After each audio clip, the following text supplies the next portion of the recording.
사도신경으로 신앙 고백 드림으로 새벽 예배 시작합니다.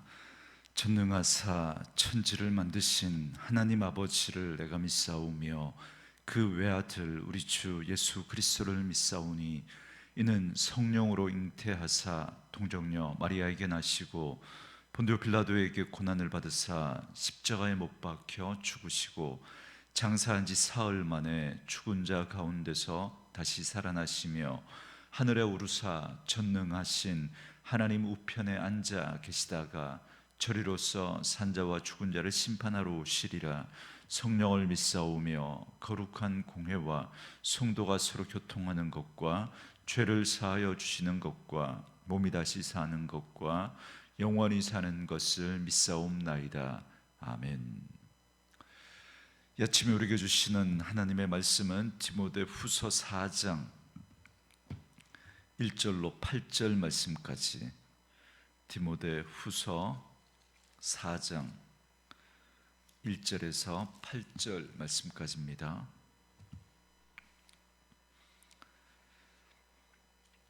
말씀 찾으셨으면 한 목소리로 같이 읽습니다. 하나님 앞과 살아있는 자와 죽은 자를 판단하실 그리스도 예수 앞에서 그가 나타나실 것과 그의 나라를 두고 엄히 명하노니 너는 말씀을 전파하라. 때를 얻든지 못 얻든지 항상 힘쓰라. 범사의 오래 참음과 가르침으로 경책하며 경계하며 권하라. 때가 이르리니 사람이 다른 교훈을 받지 아니하며 귀가 가려워서 자기의 사욕을 따를 스승을 많이 두고 또 그 귀를 진리에서 돌이켜 허탄한 이야기를 따르리라. 그러나 너는 모든 일에 신중하여 고난을 받으며 전도자의 일을 하며 네 직무를 다하라. 전제와 같이 내가 벌써 부어지고 나의 떠날 시각이 가까웠도다. 나는 선한 싸움을 싸우고 나의 달려갈 길을 마치고 믿음을 지켰으니 이제 후로는 나를 위하여 의의 면류관이 예비되었으므로 주 곧 의로운 재판장이 그날에 내게 주실 것이며 내게만 아니라 주의 나타나심을 사모하는 모든 자에게도니라. 아멘. 오늘은 함께 읽으신 디모데후서 4장 1절로 8절 말씀을 중심으로 네 직무를 다하라 라는 제목의 말씀으로 잠시 은혜를 나누겠습니다. 바울은 우리가 살아가는 이 시대는 말세의 시대이며 고통의 때임을 디모데에게 알려주면서 배우고 확신한 일에 가하라 그렇게 부탁했습니다. 성경은 하나님의 감동으로 된 것으로 구원에 이르는 지혜를 얻게 하고 선한 일을 행할 능력을 갖게 하기 때문에 때를 얻든지 못 얻든지 그 말씀을 전하라고 그렇게 부탁을 하고 있습니다. 이제 오늘 본문 지금까지 교훈을 마무리하면서 마지막 권면을 주는 내용인데요. 먼저 1절에 보시면 바울은 디모데에게 엄청난 권위를 가지고 명령을 합니다. 1절 말씀에 보니까 하나님 앞과 살아있는 자와 죽은 자를 심판하실 그리스도 예수 앞에서 그가 나타나실 것과 그의 나라를 두고 엄히 명하노니 그럽니다. 디모데에게 지금 굉장히 엄하게 명령을 하고 있습니다. 원문을 보면 엄히 명한다라고 하는 이 말이 가장 앞에 나옵니다. 이 말은 굉장히 강조를 하고 있다라는 겁니다. 이 명령이 단지 바울 자신만의 명령이 아니라 하나님과 예수님 앞에서 이루어진 중대한 명령이다라는 것입니다. 여기서 예수님을 산자와 죽은 자를 심판하실 분으로 그렇게 말하고 있습니다. 이는 장차 심판하실 그 예수님 앞에 우리가 설 것과 또 주님이 다스리실 그 나라를 생각하며 소망 중에 확신을 가지고 이 명령을 수행해 나아가야 할 것을 요청하고 있는 것입니다. 바울은 이처럼 다른 권면의 말씀보다 훨씬 더 무겁고 중대하게 지금 명령을 하고 있는데요. 그렇다면 그 명령이 도대체 무슨 내용입니까? 2절 말씀에 보니까 너는 말씀을 전파하라. 때를 얻든지 못 얻든지 항상 힘쓰라.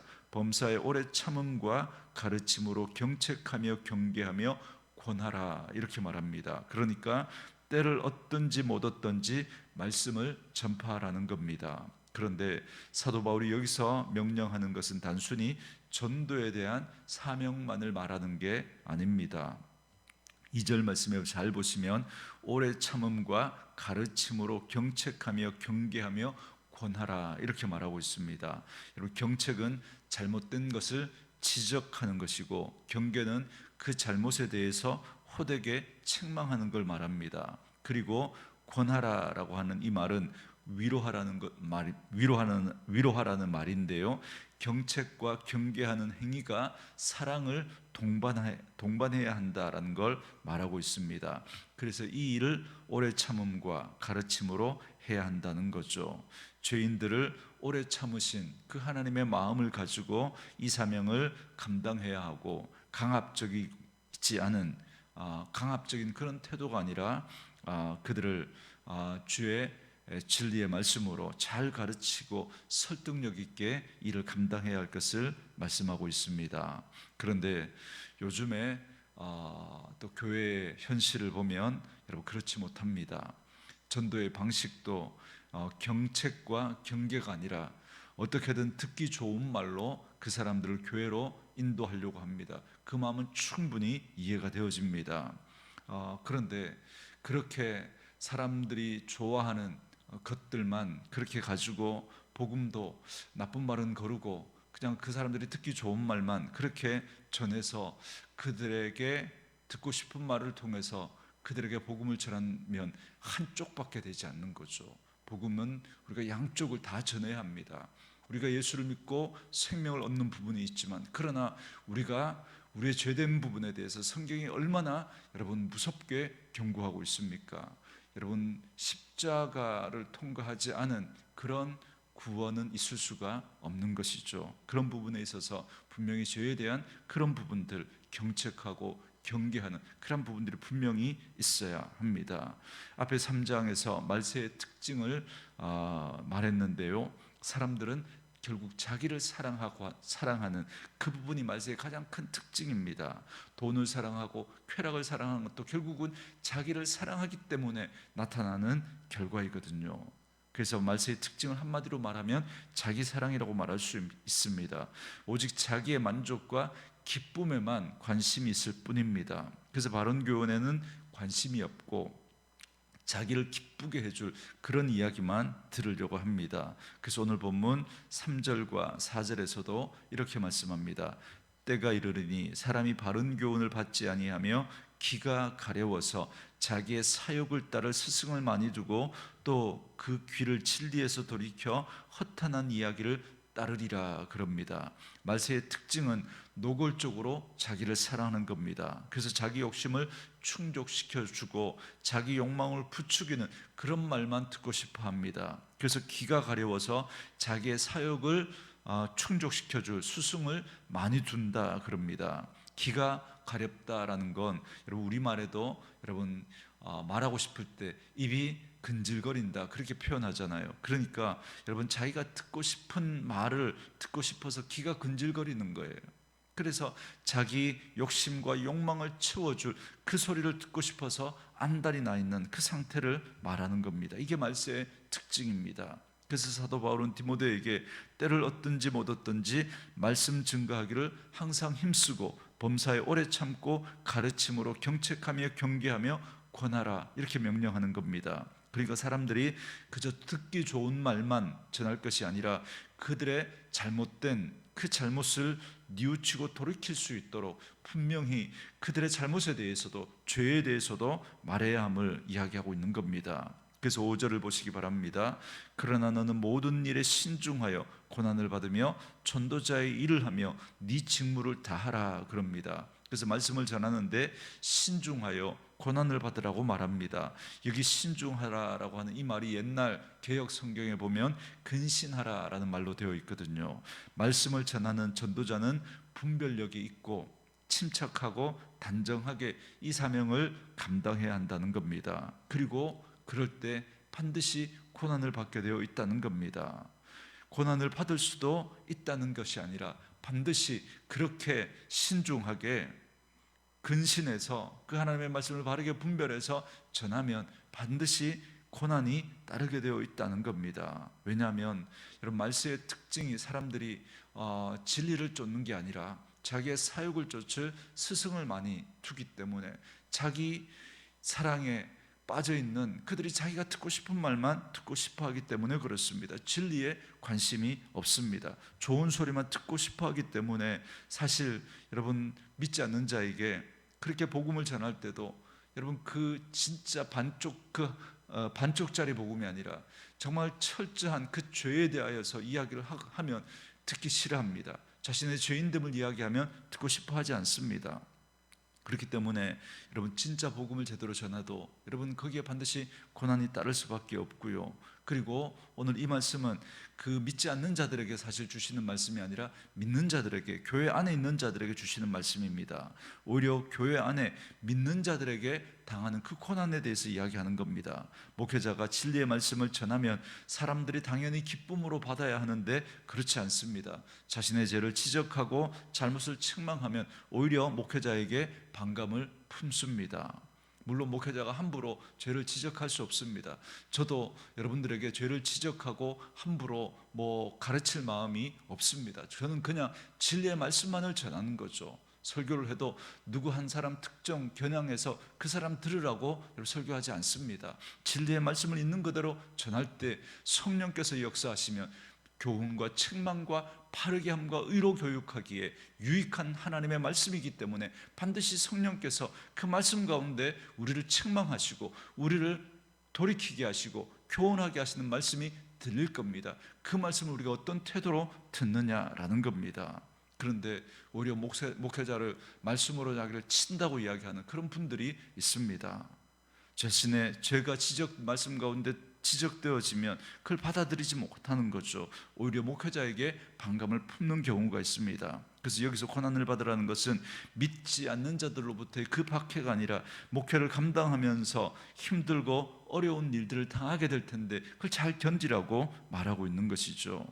여러분, 교회 역사를 보면 참된 부흥의 시대는 사람들이 말씀을 듣고 말씀으로 책망을 받아 회개하면서 참된 그 부흥이 일어났습니다. 그렇게 말씀 앞에 돌이킬 때 진정한 부흥이 일어나게 되는 겁니다. 그런데 요즘은 어떻습니까? 어떻게든 좋은 소리, 잘 되는 얘기, 복 받는 얘기를 해서 사람들을 많이 모으기만 하면 성공한 목회, 부흥이라고 말합니다. 사도 바울 당시도 그랬고 오늘 이 시대도 마찬가지입니다. 사람들은 진리의 말씀을 듣는 것보다 귀를 즐겁게 하고 내 욕심을 만족시켜줄 그 말을 더 좋아합니다. 그래서 거짓 교사들의 말에 그렇게 쉽게 넘어가는 거죠. 이게 다 자기 사랑에 빠져있는 이 말세의 특징이라고 말할 수 있습니다. 그래서 거짓 교사들로 인해서 바울은 자기가 개척해서 세운 고린도 교회에서 배척을 받기도 했습니다. 그래서 눈물로 그들에게 편지를 써서 간곡히 호소하는 그 내용이 고린도전서, 고린도후서, 그리고 그 중간에 지금은 우리에게 전해지지 않지만 그 눈물의 편지라고 하는 그 편지를 통해서 사도 바울이 정말 간절하게 그 호소하는 그 내용들이 있지 않습니까? 그만큼 진리의 말씀을 전하고 가르친다는 것이 쉽지 않기 때문에 그렇습니다.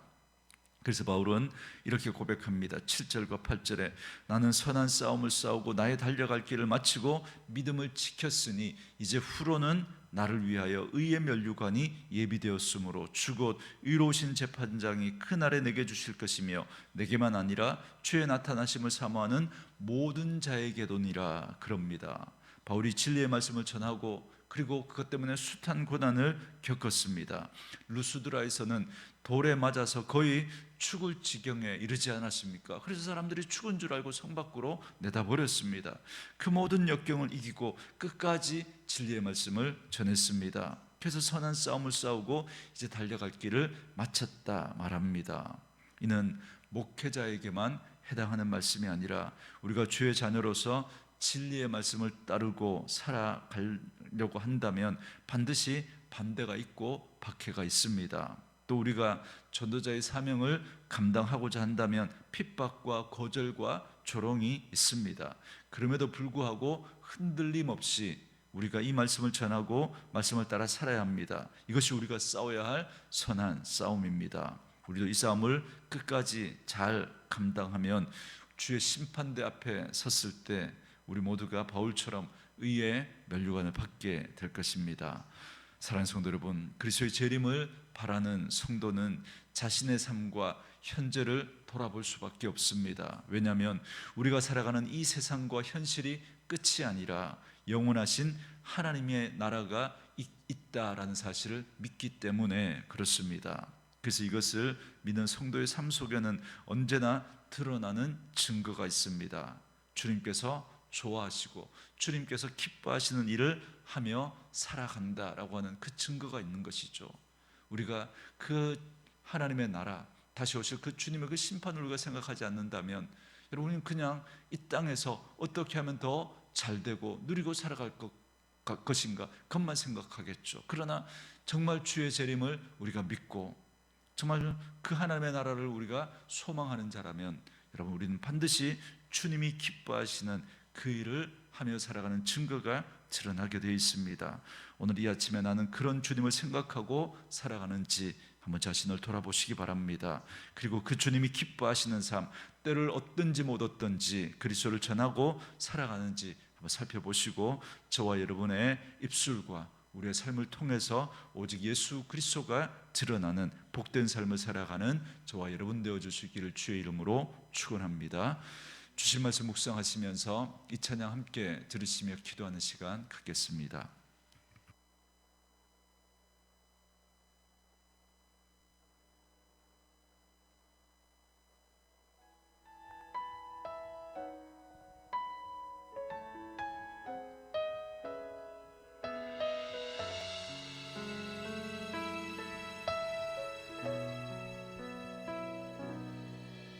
주 부르심 따라 예수 이름 부르며 나의 인생을 드렸네.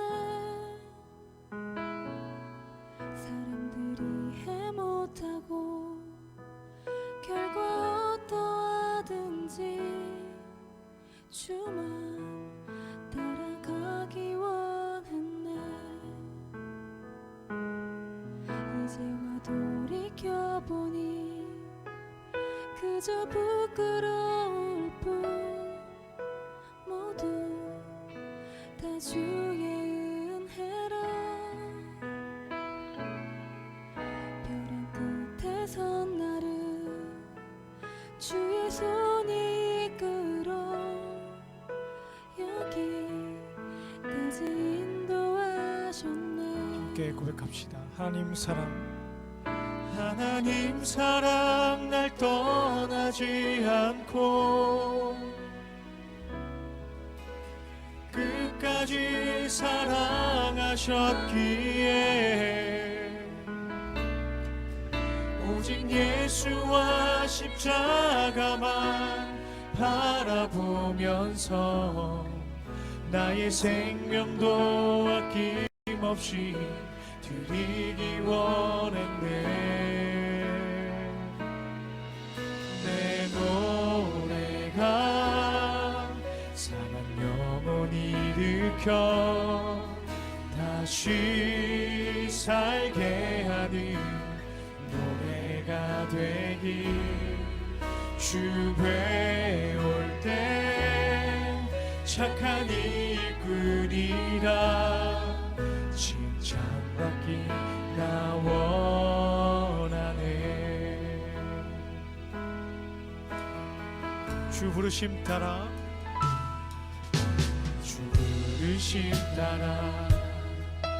예수 이름 부르며 나의 인생을 드렸네.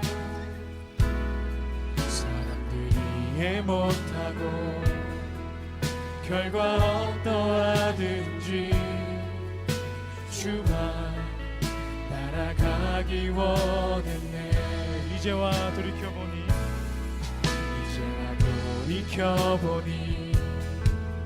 그저 부끄러울 뿐 모두 다 다 주의 은혜라. 벼랑 끝에 선 나를 주의 손이 이끌어 여기까지 인도하셨네. 하나님 사랑 날 떠나지 않고 끝까지 사랑하셨기에 오직 예수와 십자가만 바라보면서 나의 생명도 아낌없이 드리기 원했네. 내 노래가 상한 영혼 일으켜 다시 살게 하는 노래가 되니 주 배울 때 착한 일꾼이라 칭찬받기 나워. 하나님 사랑 날 떠나지 않습니다. 하나님 사랑 날 떠나지 않고 끝까지 사랑하셨기에 오직 예수와 십자가만 바라보면서 나의 생명도 아낌없이 드리기 원. 내 노래가 상한 영혼 일으켜 다시 살게 하는 노래가 되기 주 배울 때 착한 일꾼이라 칭찬받기 나와. 우리 마지막으로 고백합시다. 내 노래가 상한 영혼 일으킵니다. 내 노래가 상한 영혼 일으켜 다시 살게 하는 노래가 되니 주 배울 때 착한 일꾼이라 칭찬받기 원하네. 아멘. 주님께 모든 감사와 영광의 박수 올려드리며 나아갑시다. 아멘.